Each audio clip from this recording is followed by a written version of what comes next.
For any of you that have been watching my channel, and I appreciate that you have, and have seen the introduction, know that this is about one person's opinion that doesn't live in the middle of the Beltway.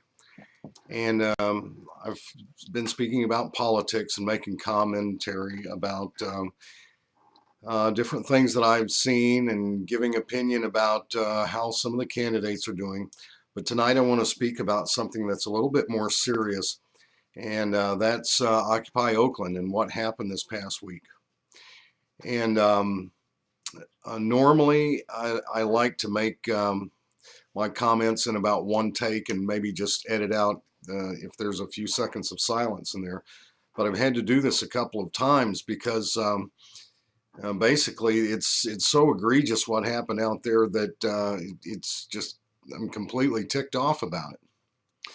And I've tried to keep my personal background out of these videos and be fair to the right and the left and be critical of the right and the left.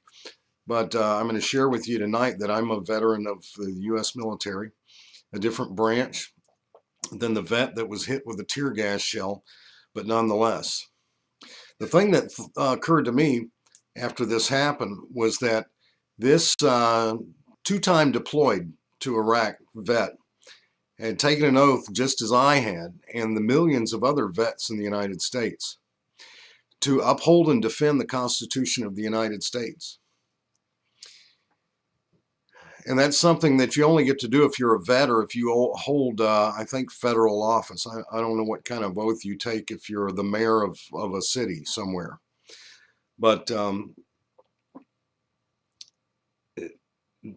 this vet, this man, this citizen of the United States was exercising his First Amendment right to peacefully assemble when he was hit by a tear gas shell by police of our own country, firing tear gas on citizens of the United States because they were exercising their constitutional right. And you can color it any way that you want, but that's what happened. So as a veteran that swore to uphold and defend the Constitution, in my opinion, the Constitution is the bedrock document for all of the rest of the laws of the United States. And it's a wonderful document. Considered by everyone in the world to be something very unique, and the origin of our country to be unique also. There's never been a society like this, but it's not the way that it was years ago, and it's turning into something different, I think, than what our founding fathers originally intended. So do we want it to be that way? Well, I don't think so. As the bedrock documents for the foundation of all the rest of the laws in the United States, everything else, federal, state, local statutes, would all be subordinate to those principles. So what I think that means is that since the people, citizens of this country, have the right to peacefully assemble,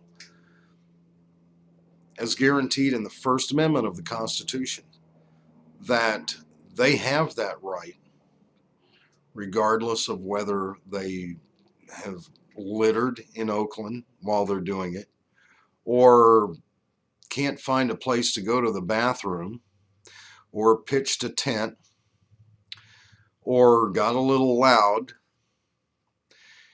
And as far as I'm concerned, as long as no laws concerning violence are broken, then their right to assemble and have their opinions heard should not be violated. Leave them alone. You can have police there to make sure that traffic's flowing smoothly, what have you, but let the people assemble and let them have their opinion, because their opinion is what you should be listening to, not the noise that they make. So I'm sure there's a statute or many in New York, Wall Street, Washington, all of the places that the Occupy movement is holding protests. that say, well, you can't be in a park after dark, or you can't, you know, litter, or you can only walk on one side of the sidewalk for certain hours of the day. This is all silly. And and when you concentrate on things like that, it makes you, who are elected to represent and govern these cities, it makes you look silly. And it makes you look that it makes it look like that you have no depth to your judgment. I think that starting with Occupy Wall Street, that rather than send the police in to harass these young Americans, the sons and daughters of our country, the great great grandsons and great great granddaughters probably of many of our founders of this country, and the people that originally were here, and then the immigrants that came after, rather than harass them, bring in the big 18-wheeler portable bathrooms and portable showers, and celebrate the fact that they think about enough about this democracy to actually do something like this. Doesn't that make a little bit more sense?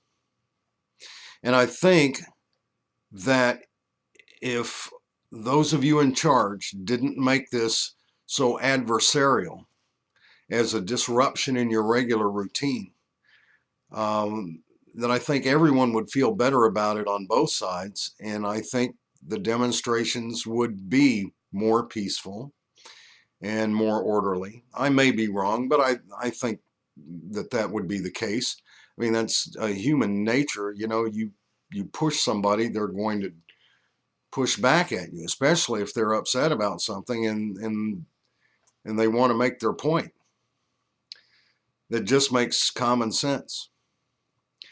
As far as the veterans that are out there, you represented your country once, you fought for it. What do you think about the way that all of these people are being treated? So now let's go back to the movement and why the people were in the streets of Oakland to start with, and in the streets of Washington, D.C., and Wall Street, and several other places around the United States. It's because these are sons and daughters of America. These people, all of us, those that participate in person and those that participate in spirit, have something to say about what they believe is happening to their country. That's right, not your country, their country.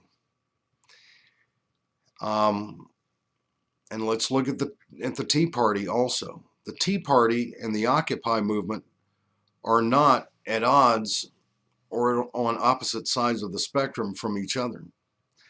Both of these movements are expressing their voices and opinions because they sense wrongs that are occurring in the country, and they want people to know about it. They want leadership to know about it. And they wonder what leadership in the country is going to do about it. Ignore them, or take their opinions in hand and try and do something for the good. Try to improve our country. What are we going to do?